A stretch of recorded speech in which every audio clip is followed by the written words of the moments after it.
testimonies, I mean, I kind of had, Gemini create this real quick, but it kind of just gives an overview of what a testimony is.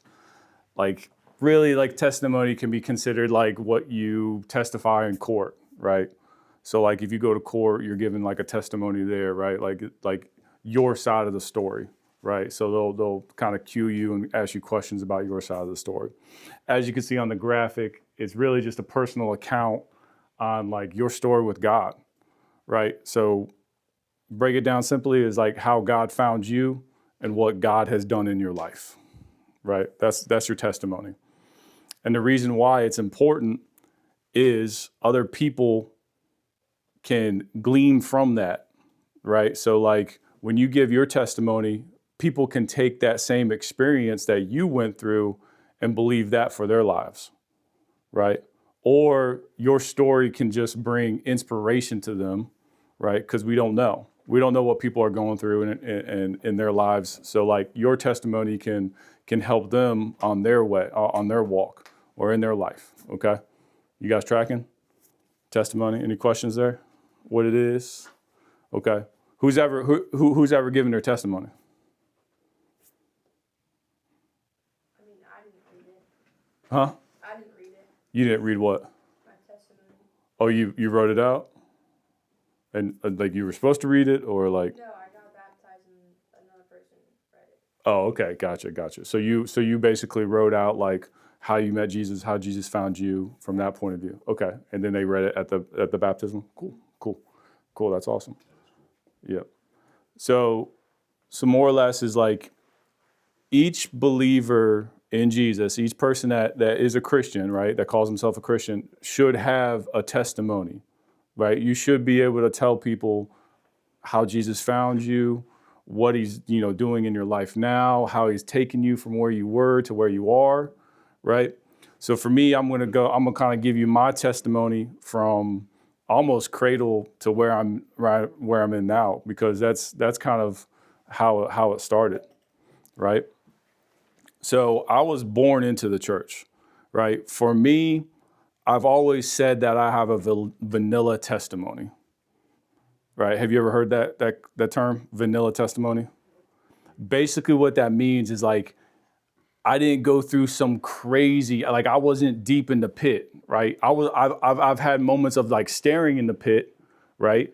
But I've never been in the pit, right? And when I say pit, I mean like some of your decisions in life take you into a pit, right? Some of the decisions are not good for you, and like you're in a pit, you're reaching up for God, and that's where God rescued you, right? For me, by the grace of God, God has kept me out of that pit, right? I have never fell like crazy amounts. So like when I've gone to this thing called Credo, and Credo is a really, really cool thing that happens down on the Potomac. And it's basically a bunch of broken men loving up on each other. I know that sounds weird, but that's what it is. It's a bunch of men like just loving on each other and like helping each other where they're at. And some of the testimonies you hear on that, we're talking about drugs, right? We're talking about drugs. We're talking about other things that people have gotten into. That's where the pit is. Okay. All right. You understand that? So like that's that pit where like some of our decisions, we're only a couple decisions away from that pit, if you're honest with yourselves, right? You can be a knucklehead, get arrested, right? Get a felony, get any, like some like, again, you're 2-3 decisions away from jail, technically one, but if we're really honest ourselves. So that's what I'm saying is like a vanilla testimony. Like I've always looked down, I'm almost looked down on my testimony because I don't have this like, oh man, I was doing this crazy thing and then God found me, right? By the grace of God, God has kept me out of that pit. But what I mean, I say that is like, God has always gotten my back and never allowed me to get there. Okay. So I was born in the church, right? My parents were going to Assembly God Church, right? So I was literally born into church, right? They were serving in church. They weren't pastors or anything, but they were serving in different, ministries and stuff like that. So I was born into church, right? So I came up into church. The church family was very close. So basically I had like 12 moms, right? You can't get away with anything in that church because like you're going to get caught no matter what, because one of the moms is going to get you, right? It's a tribal type atmosphere that I grew up in, right? I also grew up in a very charismatic time of the era. So when I was like 4 or 5, like I would go to services and people would be slain in the spirit. What is that? It's when the move of God gets on you and you just fall out, right? So I remember that's like what, like the move of God was crazy then. And that's what I grew up, like I would be walking around, all these old people on the ground and stuff like that. And that's what it was. That's what it was. They were slain in the spirit. I'll be walking around and that's what I was raised. That's what I was born into. Right? So no, that's the slain in the spirit is like when God affects you so much, you go out, right? And part of that is God's just dealing with you, right? God takes you down, and whether you see visions or you just feel this moment of peace and everything like that. So that is a thing. It's biblical and everything. So that's what I grew up in. I grew up in that. Now fast forward a little bit. We'll talk about that another time. Well, so fast forward, right? My dad retired. We moved up here. We found another Assembly of God church. We went to that church for a while. There are some differences between my parents and the church, right? So we ended up leaving, right? So I ended up leaving church. I was probably around like 10 or so. So, all right, well, you leave church. I didn't become like a crazy kid or anything like that and go off the rails, right? We just didn't go to church. I still have those morals that I learned from church, right? Because that's the thing that we can tie back to a lot of what my testimony is. I had these morals that were instituted into me that I would still live by, right? For the most part. So I did that. And when I was becoming I became a teenager around maybe preteens, middle school, maybe 8th grade or so. I went down to Virginia Beach and saw this play called The Man Called Jesus, right? It's a wonderful play. My uncle, my aunt were involved in it and stuff like that. And it just basically is a wonderful play with like real animals walking through. Communion basically is real bread getting passed through the whole audience and stuff like that. When they fed the 5,000, like you literally had loaves coming through, the actual audience. So like that was the interaction of that play. During that play, like my family and I were like, whoa, God affected us really a lot. And we're like, hey, what are we doing? Why are we not in church? Why are we not following God like we should? So that was one moment in my adolescence where like God woke me up, woke my family up. We started going to church for a little bit. We didn't really find a good home church. So go into high school. When I got into high school, I had this really good teacher. And again, through my adolescence, I also went to Christian school. Okay, so I went to like Lexington Park Christian, which is now KCA.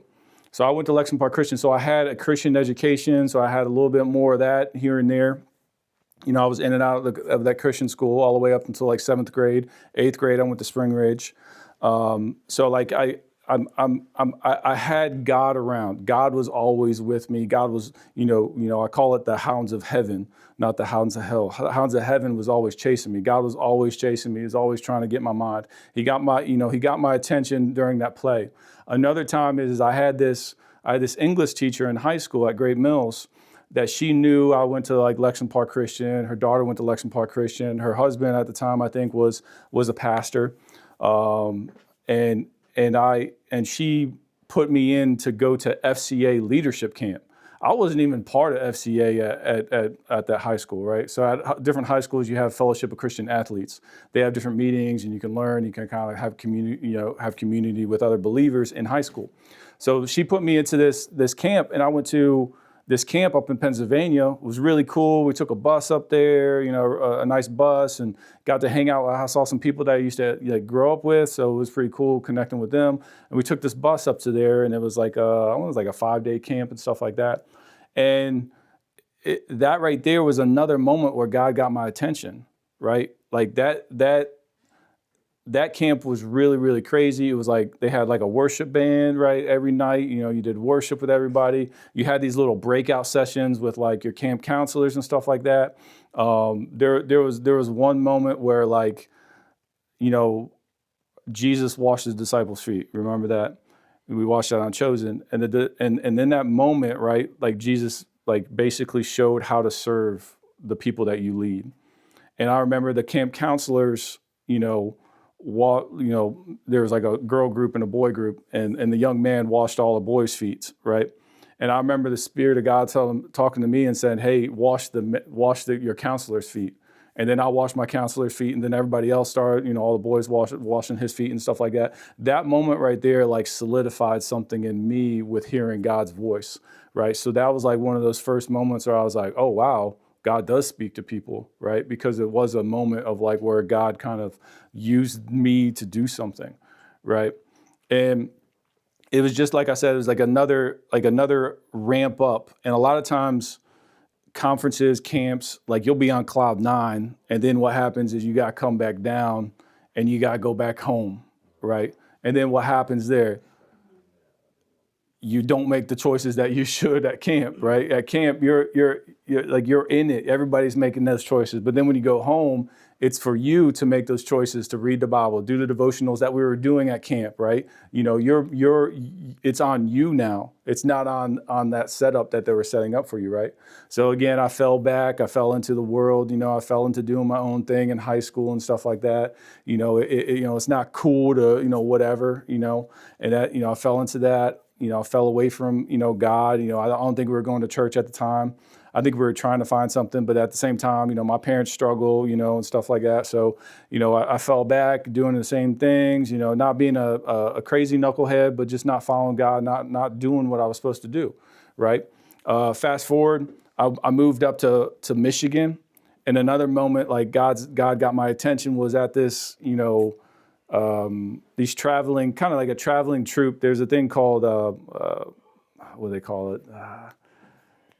They call it like a live video, more or less. And what it is they took like a song and they did like acted out that song, kind of like, they did a little play at the high school. And then at night they were like, hey, we're going to be at the elementary school. If you like what you've seen, come there. And then they did another like live video where like people were acting out a video. And then at the end of it, they gave an altar call, right? They're like, hey, because at the end of that video was literally leading to Christ, right? It was Christ being crucified. So I was like, oh man, God, you got my attention now. I remember I was like dating a girl at the time, and like I'm almost in tears, and she's like, oh, I'm a Christian too. And then I'm like, you don't understand. God's been chasing me for so long. Like I like that you're saying that, but at the same time, like, God has been chasing, and calling me to do something different for years, right? And that was just kind of another wake up call that I had as a teenager. And it was just crazy looking back on your life and seeing God move, right? Those are like the testimonies of what God has done in my life, right? So, again, those people came through. I was on cloud nine. I was like, oh man, I got to change my life. Do you think I changed my life? No. I would love to say I kept following God. I was reading my Bible. I was doing everything. I found a church. I did not. Right. So that was, again, God showed me, I love you. I'm here. Come follow me. You have a greater calling on your life. And then I didn't follow what I should have been doing. Right. So again, I fell off. I did my own thing for a while. And I graduated. I came back to Maryland. I went into college. And then I'm trying to think when it happened. I think it was, I want to say, the summer after my first year, probably like May or April. I got invited. My parents went back to church. My parents loved the casino over in Dover. And there were slots. They love playing slots and stuff like that. And every time you have to pass this church here, right? And one day they were like, we've passed that church so many times. Why don't we go try it? And they tried that church. I think it was back in 2003. And when they came to this church, Pastor Jim was preaching. They just fell in love. It was this church. and they fell in love with the church, and they started going to the church. Here, the gym. So the old sanctuary existed. Anything past that arch out there, that arch right there, where you go into the sanctuary area, that's new. Oh, yeah. Okay, anything before that arch is all the same church, right? So my parents come to the church. They, kind of rededicate their lives back to God. I'm still a college student, freshman college student, doing my own thing, playing video games pretty much 12 hours of the day, doing school, right? Wasn't good, Judah. Can't celebrate that one. But then they were in a care group, and it was the Kelly care group, and they invited me to like a pool party, right? Care group party, right? And the Kellys had a pool. I was like, cool, food in the pool, man. I'm gonna go do that, right? That get you free food. Yeah, you had me at food, right? So I went to the pool, had joined the care group. I was like, all right, cool. There's some cool people here, whatever. And then I started going to church, and then I don't know what it was, but it was again, God's pulling my strings all through life, right? He's tugging on my heartstrings all through life. And at that moment, I came back to church. I can't remember exactly what service it was. I just remember like, yeah, I hear you. I give my life to you, right? So there's a thing called rededication. When I was young, I got baptized about 8 years old in the Patuxent River out off Calvert Cliffs. But like I was young, right? I knew God, I knew that choice, but God didn't become real until I was an adult, right? The choices that we make on to follow God and to maybe there's more to this God at a younger life, that wasn't made till I was a freshman in college. So I rededicated my life back to God. I was like, God, I'm yours. Let's do this. So that whole summer, I was really in it. I was very zealous, and it might have been the summer before I went in the Air Force, but it was one of those summers. I think I went that whole year. So it probably was 2003. I went into the Air Force in 2004. So I think it was summer of 2003. I think I did that. So it was like a whole year of me just serving God. I came to this church. I joined like the youth ministry as a youth leader. Went to a couple, stuff like that. So I was really back on fire for God, right? And even to the point, I went to basic training in August with a shirt that said, "You want to get high, take a hit of this," and it had the Bible on it. So like that's how on fire I was. Like I wore these Christian T-shirts. I went to basic training with a shirt that said, "Hey, I'm a Christian. Hey, what's up?" Type deal. So that's how on fire I was. I wasn't embarrassed anymore. I was like, I'm a Christian. I'm going to try to do the best I can as a Christian, right? So that is my story until rededication. There's a lot after that, but I wanted to highlight that moment right there. Because a lot of times we're going to have that ebb and flow of life. And life's going to take us down and as you become an adult and you make your own choices, you're going to fall back, right? You're going to fall back, you're going to find God. God's always going to be there. And for me, God has always been there for me. He has always chased me down, right? He's always chased me. He's always there for me. And literally, like, at the lowest times, you have to understand, though you not feel it, God is always there for you. And that was my testimony. Because, like, there were some rocky times in my adolescence where my parents were split up, and my parents were, split up, and I lived with my mom up in Michigan. My dad was down here. So there's a little low moments there, but I knew that God was always there for that. What time is it? Time for you to watch. Time for me to watch? Yeah, okay.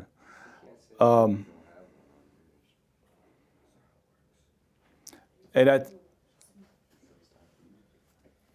at the end of the day is like, for me, from that moment where I rededicated my life to now, I would love to say that I was like straight and narrow the whole time, but there was moments I wasn't, right?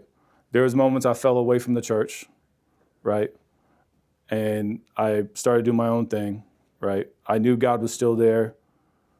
And that's the one pivotal thing that you guys got to understand. What is church? It's a community, right, of people trying to do the same thing that you're trying to do, right? We're trying to walk with Jesus. We're trying to become more like Jesus. But the thing is when you walk away from the church, it's like when you take a ember and a fire out of that fireplace. If you ever watch that ember, what happens to it? It goes black. Or it can make a new fire. Okay, but with no oxygen, with no proper fire, it's going to go out and go black, okay? All right?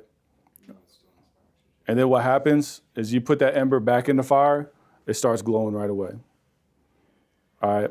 So what I mean by that is church is very important for our walk. We can't do this alone, right? You can't be stubborn enough to say, hey, I can do this walk alone. Church, at its core, is to help you, is to encourage you, to build you up, but also keep you accountable. Because if we're out on our own, all we are like an island, right? We're just an island of thought. And if we're on our own, like you're what, talking to your inner self? Anybody else think that my inner self is like reliable? No, not really, right? I can convince myself to do crazy things, right? So again, like church is very important. You got to find a family. You got to find a people to grow with. So as you become adults, think about that, right? If you are really following, if you believe in the truth that the Christianity gives, and you want to follow that, you got to find a good church that helps you and leads you and keeps you accountable and so forth. Any questions on that little testimony there? Cool.